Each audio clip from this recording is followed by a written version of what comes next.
Central Burial Ground. A lot of the British soldier redcoats are buried in a big mass grave here.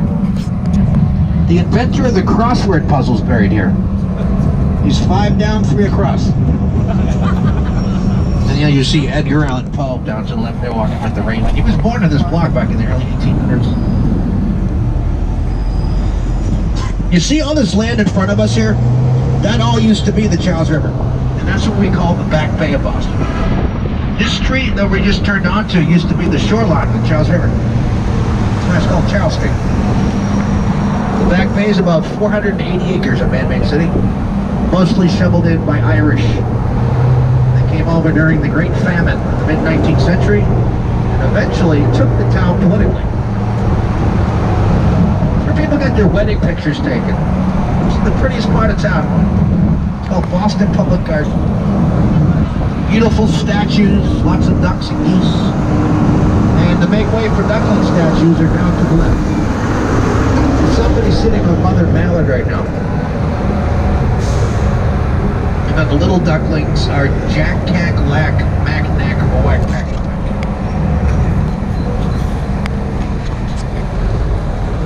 Children's story was set in the garden. It's the official children's story of Massachusetts.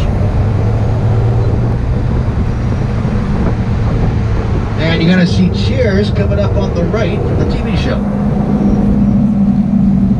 It's one of the longest running sitcoms in American TV. Lasted 11 seasons. The show was really shot in Los Angeles, set in Boston. It's originally called the Bull and Finch Pub. There it is, it's got the big yellow banner. It's a very casual restaurant. It's like hamburgers and stuff. Take a shot back at it. That's the angle they used on TV, so you can see the sign there.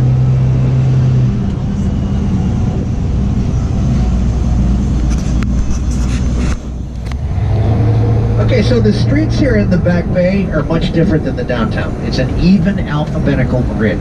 This is the letter A. This is Arlington. Look at that beautiful statue one there. The guy who did the Lincoln Memorial did that. Daniel Chester French. Yeah, so it's much easier to find your way around the Back Bay.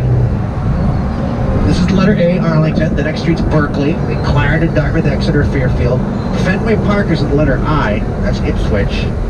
And then the letters end at the letter K, Kilmarnock. The streets are British dukes and earls.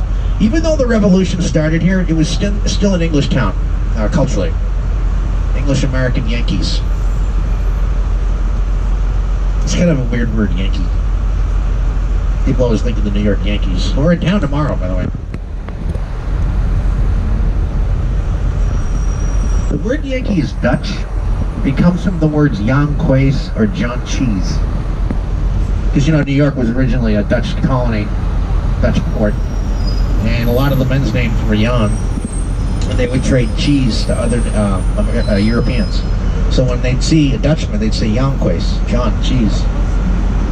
Then it meant Northerner, and then now it could mean American. And then there's like things like Yankee Doodle Dandy, Yankee Pride, Yankee Ingenuity. Basically Northeasterners. Here's one of the prettiest streets in Massachusetts here. Commonwealth Avenue, beautiful mall. It's George Washington to live there. Yep, we're going to take a right onto Newbury Street.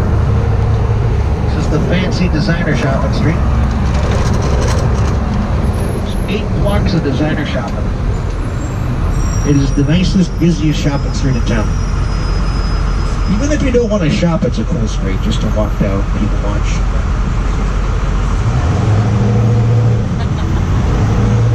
This section we're going to see at first is called the gold section. It's like Armani, Burberry. You go down towards the end of Newbury, it's like TJ Maxx.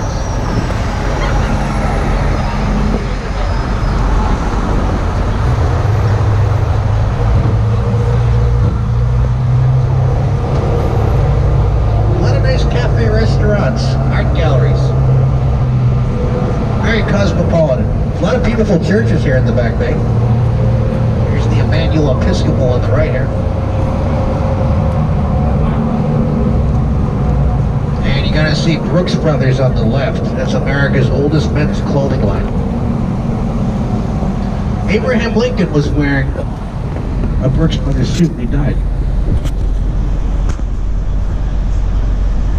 You know what Abraham Lincoln's wife's last words to her? Would it kill you to take me to the theater?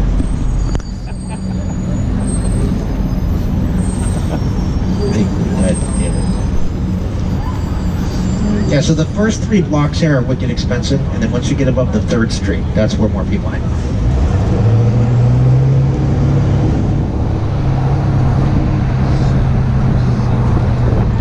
Here's the Church of the Covenant Presbyterian Church.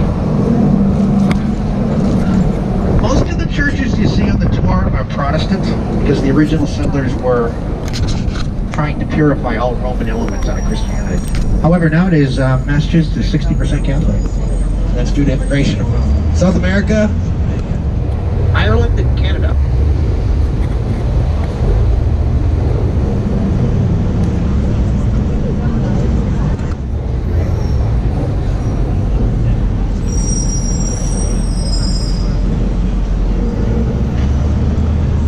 Some of you may have family in the Northeast. If you ever wanted to do the family tree, here's the New England Genealogical Society.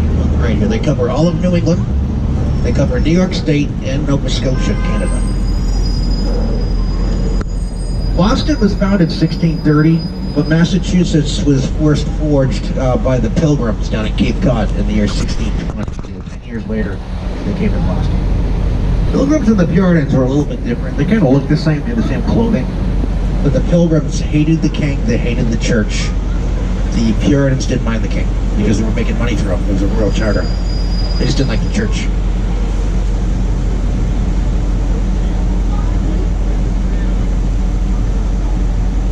They came here looking for a religious utopian society. It didn't work. After 60 years, it all fell apart, and they had the witch trials. And out of that experiment came 2 important things: the economy of the shipping, and then the schools, like Harvard. Harvard dates back to 1638. They named it Harvard. And today, Boston is a huge college town.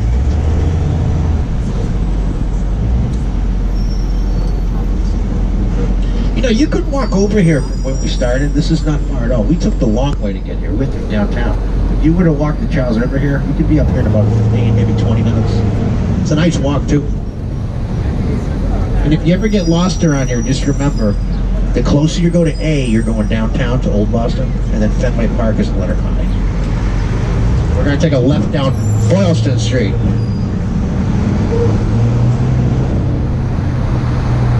Yep. You might want to remember Boylston. It's the only through street. It goes from Fenway Park all the way down to Chinatown without interruption. No other street will do that. And it takes you right by the Trinity Church, which is up ahead to the right there. That's a beautiful building. If you have a chance to go in there, it takes a while to take in the interior. It's like something you'd see in Rome. It's an Episcopal church, opened 1877. The inside is magnificent. It's the crowning achievement to Henry Hobson Richardson. It's one of the top architects in the nation's history. And if you go to Harvard, a lot of the buildings look like that. The style's called Richardsonian Romanesque. Now, on the other side of that church is a big blue tower, and that is the tallest in New England. That's the John Hancock Tower. That is 60 stories. It opened in 1876. And we'll see that from the river better. Boylston is where the Boston Marathon is to be. And this year was the 122nd running.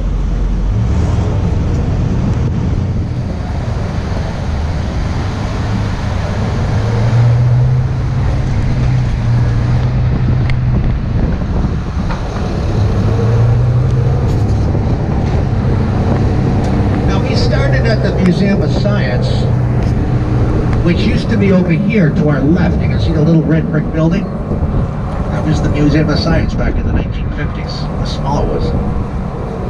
Not a lot of science back then. That's nowadays it's a restoration hardware store. That the church over to the left there, that's the tallest steeple in Boston.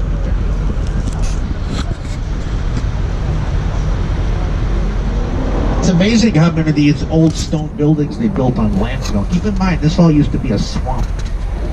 And they had to drive wood into clay to build the foundations. Over the years, some of the buildings started sinking in.